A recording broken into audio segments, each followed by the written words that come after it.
ಆಕಾಶವಾಗ ಹಾರುವಾಗ ಭೂಮಿಯ ಮೇಲೆ, ಆಕಾಶದಲ್ಲಿ ಹಾರಾಡುವಾಗ ಗುಡ್ಡ ಬೆಟ್ಟಗಳಲ್ಲಿ ಏನಾದರೂ ಬಿದ್ದಿರಬಹುದು.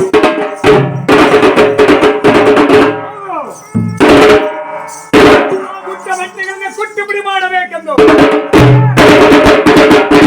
ಹನುಮಂತನು ತನ್ನ ಗದೆಯನ್ನು ಮೇಲೆತ್ತಿ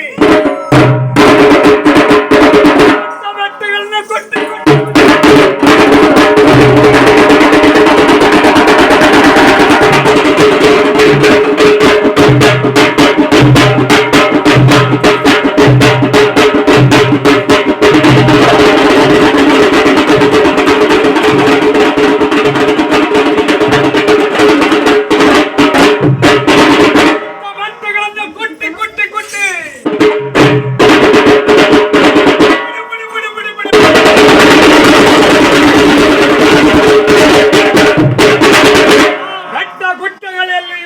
ಹನುಮಂತನ ಲಿಂಗವು ಕಾಣಲಿಲ್ಲ.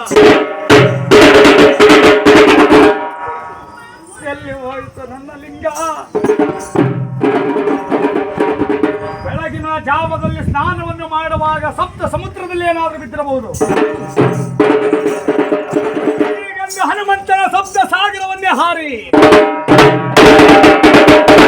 ಸಪ್ತ ಸಾಗರದಲ್ಲಿರುವ ನೀರನ್ನೇ ಹುಕ್ಕಿ ಹುಕ್ಕಿ ಹುಕ್ಕಿ ಅಲ್ಲಿಯೂ ಸಹಿತ ಹನುಮಂತನ ಲಿಂಗವು ಕಾಣಲಿಲ್ಲ. ಈ ಭೂತಾಯಿಯ ಒಡಲನ್ನೇನಾದರೂ ಹೊಕ್ಕಿರಬಹುದೆಂದು ನನ್ನ ಗದೆಯಿಂದ ಭೂಮಿಗೆ ಹೊಡೆದಾಗ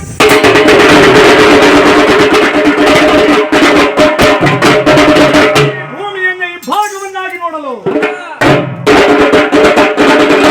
ಭೂಮಿಯ ಒಳಗೂ ಸಹಿತ ಹನುಮಂತನ ಲಿಂಗವು ಕಾಣಲಿಲ್ಲ.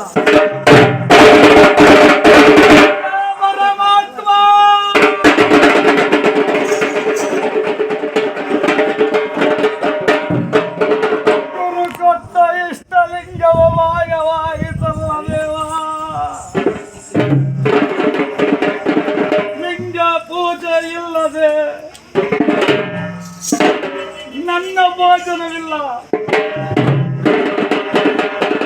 ಇಷ್ಟಲಿಂಗವಿಲ್ಲದೆ ಯಾವ ರೀತಿ ಬದುಕಲಿ ದೇವಾ?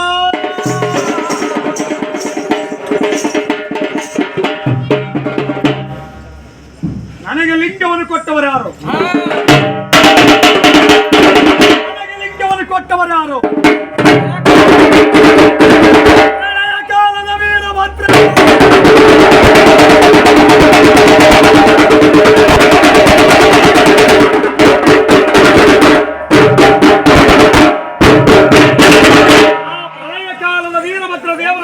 ಮಾಡಬೇಕೆಂದು ಹನುಮಂತನ ಮಧ್ಯಬದ್ಧ ಬದ್ವಾಸನವನ್ನೇ ಹಾಕಿ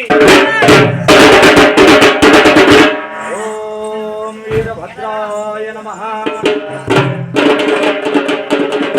ಓಂ ಪ್ರಳಯ ಕಾಲದ ವೀರಭದ್ರಾಯ ನಮಃ ಹೀಗೆಂದು ವೀರಭದ್ರ ದೇವರ ಧ್ಯಾನವನ್ನು ಮಾಡಲು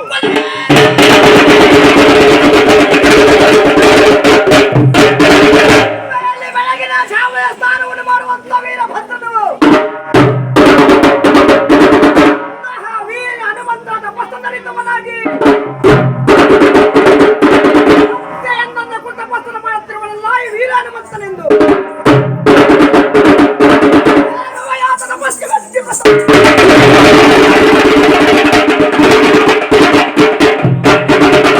ತಪಸ್ಸಿಯ ವೀರಭದ್ರರು ಮತ್ತೆ ಪ್ರಸನ್ನರಾಗಿ ಬಂದು ಹನುಮಂತನ ಮುಚ್ಚಿದ ಕಣ್ಣುಗಳನ್ನು ಮೆಲ್ಲನೆ ತೆರೆದು ನೋಡಿ, ಎನ್ನಡೆಯನಾದ ವೀರಭದ್ರ,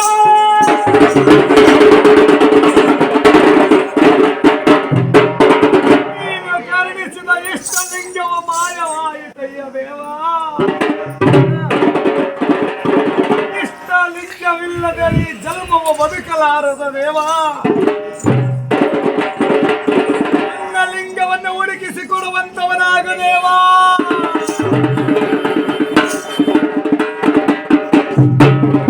ಚಿಂತಿಸದಿರು ಹನುಮಂತ, ಚಿಂತಿಸದಿರು.